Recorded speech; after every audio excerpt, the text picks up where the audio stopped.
میں آپ کو بتا رہا ہوں یہ فرقہ واریت کیا ہوتی ہے. سورہ لقمان میں لکھا ہوا ہے کہ دودھ چھڑانے کی عمر 2 سال ہے. فقہ حنفی میں دودھ چھڑانے کی عمر 2.5 سال. شبیر احمد عثمانی صاحب نے قرآن حکیم کی تفسیر لکھی ہے حاشیے میں.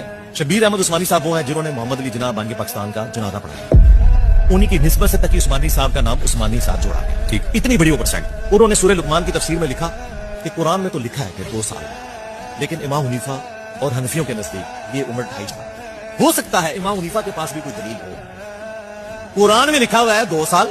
قرآن سے اوپر تو کوئی دنیا کی کتاب نہیں. یہ کتابیں قرآن سے اوپر تو نہیں ہے. قرآن حکیم میں سورۃ البقرہ میں سورہ لقمان میں واضح آیا. سورہ لقمان کی شرح میں انہوں نے لکھا کہ یہ ہم مانتے ہیں کہ قرآن میں 2 سال کا لکھا ہے کہ بچے کو دودھ چھڑا دینا چاہیے, لیکن فقہ حنفی میں 2.5 سال کہتا ہے. ہو سکتا ہے ان کے پاس بھی کوئی دلیل ہو. تو ہم نے کہا تھا کہ ان کے پاس کوئی الگ سے قرآن تھا. ہمارے پاس قرآن موجود ہے, ہمیں بتائیں قرآن کی کس آیت میں لکھا ہوا ہے کہ 2.5 سال کی عمر میں جا کے آپ کو دودھ چھڑانا چاہیے. وہ کہتے ہیں تو نہیں ہے, لیکن ہم ان کو کیسے غلط کہیں. یہ ہے جو میں نے آپ کو کہا تھا نا, میرے نبی صاحب ہے ہی کوئی نہیں, میرے قرآن صاحب ہے ہی کوئی نہیں, تیرے بزرگوں کے فتوے شاہی کوئی نہیں.